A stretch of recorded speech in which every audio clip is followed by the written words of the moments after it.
Hey everyone, so we are pretty much back on the road again. And why I say again is that a couple of things happened after we hit Wall, South Dakota. Is it ended up being a little bit too hot. I did not have, I mean, it was near 100 degrees in the afternoon, and I did not have a campsite that was electrical to be able to hook up the air conditioner for Remy. So, one, I was worried about the heat and making sure that he was safe and didn't overheat because he's a dog and that happens for sure on these hot summer days and nights.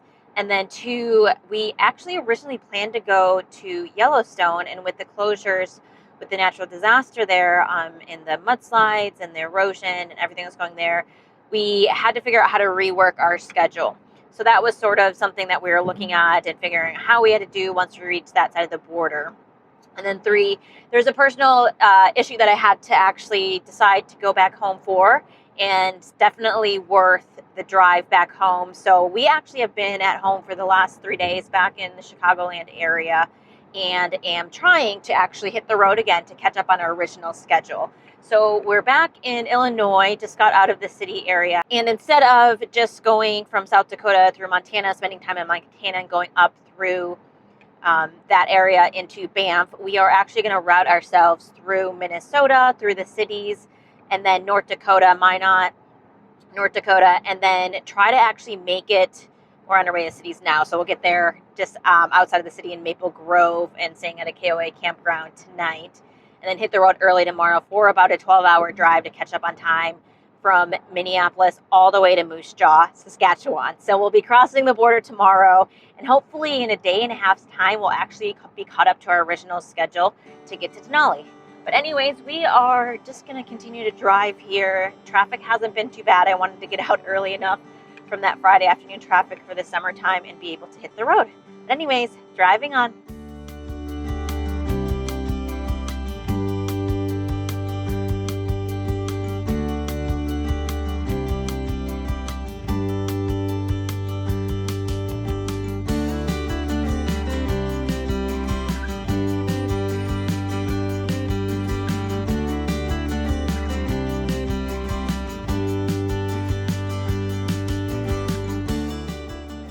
So, one of my favorite road time treats are gummy bears, also on trail treats as well. And they didn't have any at the store for me to resupply my my 1 pound bag that I ate earlier. So today for our little treat on the road, we've got some frosted mythical creatures. So we're trying these out. So what do we have here? We've got sea serpents, dragons, unicorns, and mermaids that are frosted, and they are definitely pretty delicious.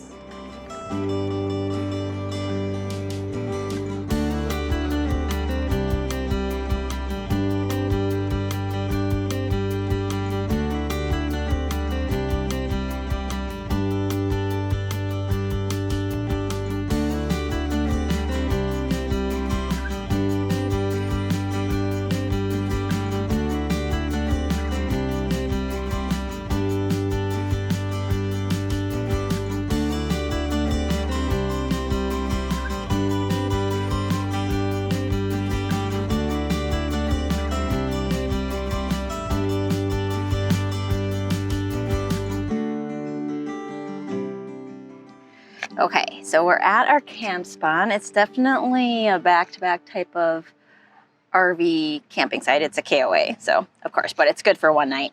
And for tonight's dinner, we're getting sort of easy stuff where I don't have to wait for water to boil or cook, and just easy prep. So I got some things from Walmart. This plate-ready ravioli, one of them. And so this is spinach and garlic. And then I'm going to add some of the pouch chicken that I like for a little bit more protein. And I've got the dried Parmesan, and then a little bit of olive oil. So we're just gonna throw this in my little mini Jetboil fry pan and heat that up, and yeah, have dinner because we are super hungry.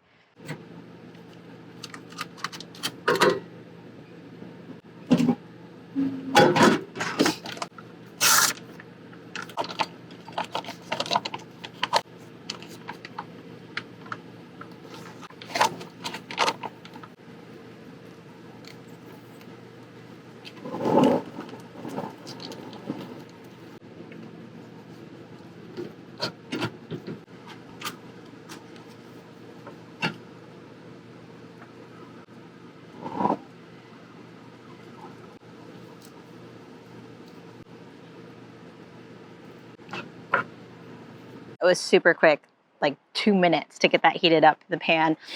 This is what it looks like. So we've got the pesto, the raviolis, chicken, added pepper, and the Parmesan. And we're gonna pair it with a nice sugar-free ginger ale. So first bite.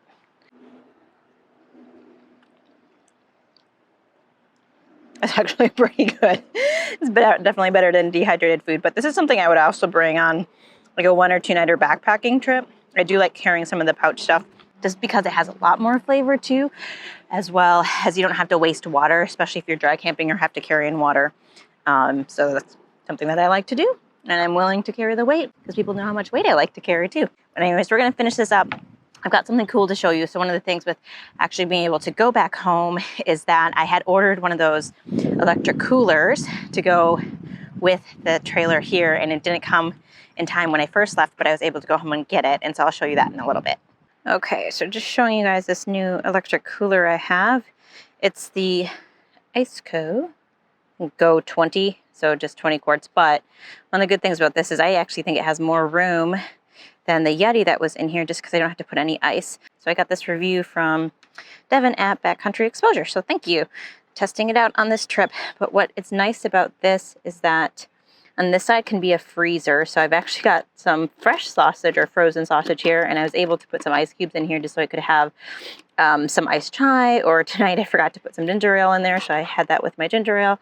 And then there's 2 different controlling units. So this is where I have it frozen just because of heat loss. Obviously I have it open here. And then the cooler side, which I have veggies, and down there's like lunch meat and some milk for my breakfast and cereal in the morning when I wanted to have a quick breakfast. But it locks here. And then I got the insulated cover just because I know it'd get hot back here and I wanted to keep as much temperature in as possible. And then back here, I don't know if you can see that. All right, so back there is actually the cigarette lighter output that feeds in to the cooler on the side right here. And what's nice about this is actually it only uses 80 watt output, which means you can plug it into the car, or again here use it off of the solar battery for the trailer. And that's actually less than what I use to charge my computer. So the HP that I have for my computer, which is 135 watt. Oops, lots of dog activity going on over there. But anyways, I thought this was really cool. We're gonna test it out, and has worked well so far and fit right into this like sort of cooler space that we have on the trailer.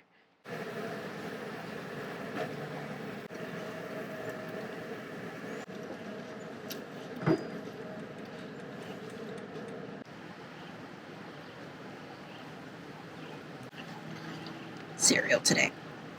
Breakfast of champions. We're just going to be heading out on the road early, so didn't want to mess with too many dishes today, so just cereal.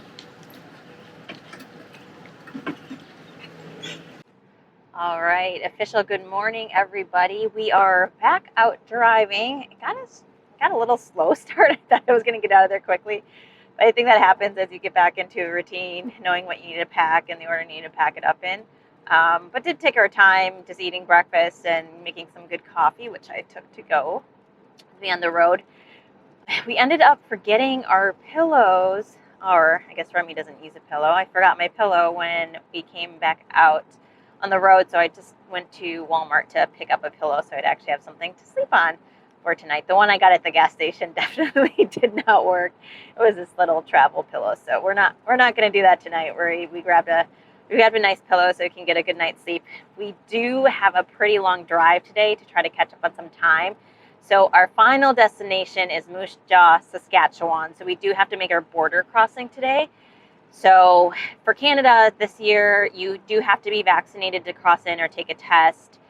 So there's some pre-work you have to do 72 hours before you cross and know what border crossing you're going to do on. And so I signed up for that and then got the app, so I was able to do that yesterday before I came. And then Remy, you have to show his vaccination for rabies when they cross the border.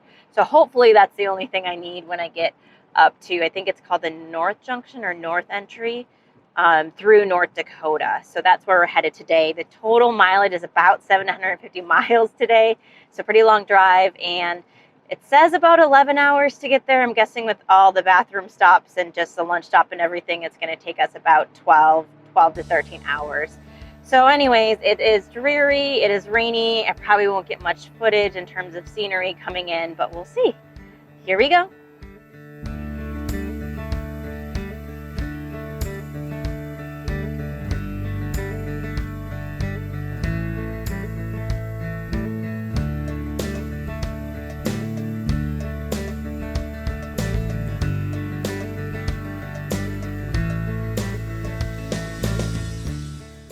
All right, everyone, we are about a quarter of the way through our drive today, and we've got just under 6 hours till we get to the border.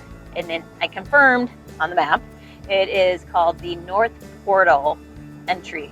So it's not really a city, it's just a point of entry between North Dakota and Saskatchewan.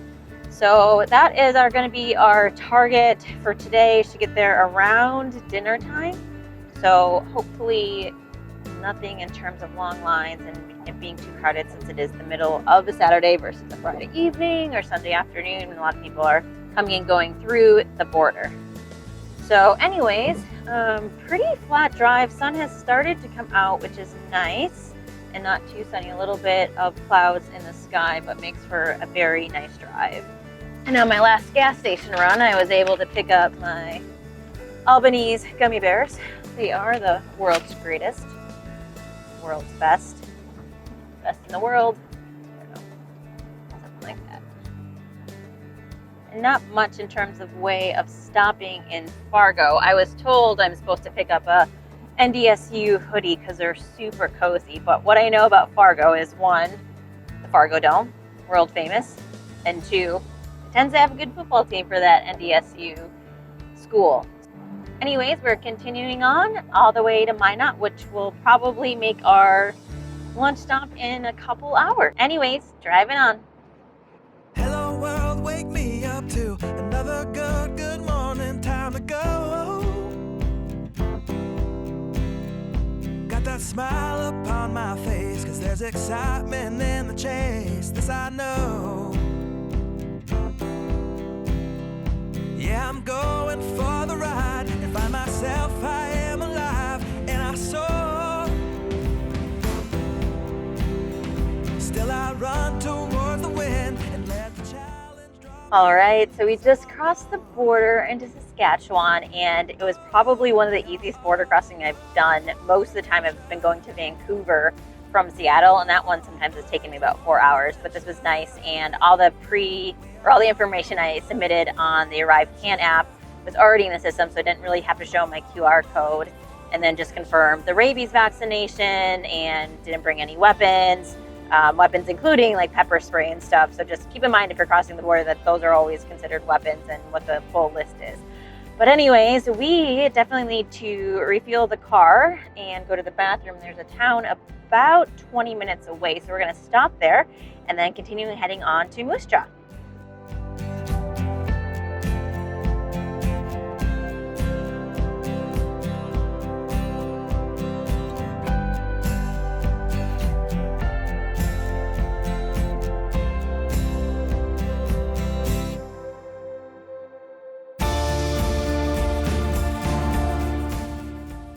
All right, everybody, so we are at the Peanut Hills campground, and it's really more of an RV park, so we feel out of place with our small tiny trailer against all these big RVs. But I was able to back it in, we'll say on the first attempt, without really having to do an Austin Powers or pull out and then circle around and pull back in. So that was a very good success for me this time.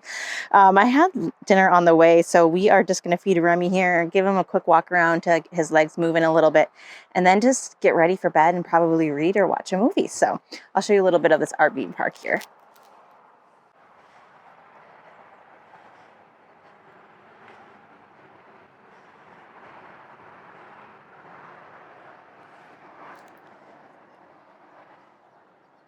Hey, Rem, how's it going?